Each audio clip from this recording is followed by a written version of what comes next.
Logistika jarayonlarini ushbu ikkita jarayonni hisobga olmasdan tasavvur qilish qiyin. Bu qaysi jarayonlar? Birinchi o'rinda collection va ikkinchida konsolidatsiya.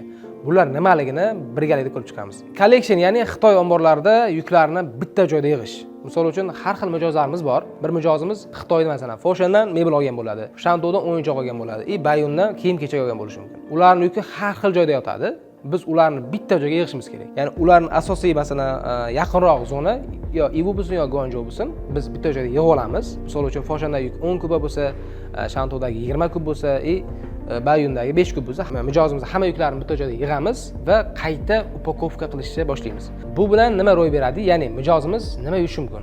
Sizning yukingiz bitta furada, bitta hujjatda O'zbekistonga keladi va siz yukingizni hammasini bitta joyga olib ketaverasiz. Bu sizga plyus. Ikkinchi navbatda nima protsess bo'ladi? Ya'ni konsolidatsiya. Konsolidatsiya to'g'risida aytadigan bo'lsam, logistika kompaniyalarining tilla tuxum qo'yadigan tovug'i. Qanaqa? Misol uchun, siz Foshandan mebel oldingiz, bizni Shohruh akamiz ham Foshandan emas, boshqa Ivudan mebel olyapti. Ikkalasining ham kodi, nomi hammasi bir xil. Sizning yukingizni ham Shohruh akaning yukini ham bitta qilamiz, ya'ni bitta upakovka qilamiz. Ya bu degani chalkashib ketadi emas, hamma klientlarga kodi har xil bo'ladi. Bitta upakovka qilib, bitta dokument qilamiz. Bu bilan narx arzonlashadi. Biz targetni videolarda ham boshqa klientlarimiz narxni sun'iy ravishda arzonlashtiramiz deyishimiz sababi ham mana shunda. Bu bilan nima yutamiz? Birinchi o'rinda yuk obyomi, ya'ni kubasi zichlashtiriladi. Kilolari ham hammasini qo'shib yuboramiz. Undan tashqari dokument qilishda osonroq bitadi. Misol uchun, bitta siz yukingizga invoice, upakovishlik yo'q olgandan ko'ra, ikkalasini bitta qiladigan bo'lsak, mana bu sertifikat происхождения eksport deklaratsiya ham to'g'risi pulli-da ular. Xitoydan pul olinadi. Sertifikat происхождения 300 yuan atrofida bo'ladi.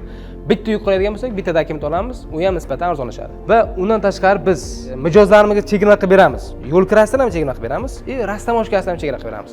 Yo'l kirasida qanaqa chegirma bo'ladi? Ikkita yukni bitta qiladigan bo'lsak, o'shani kubasiga pul to'lashadi.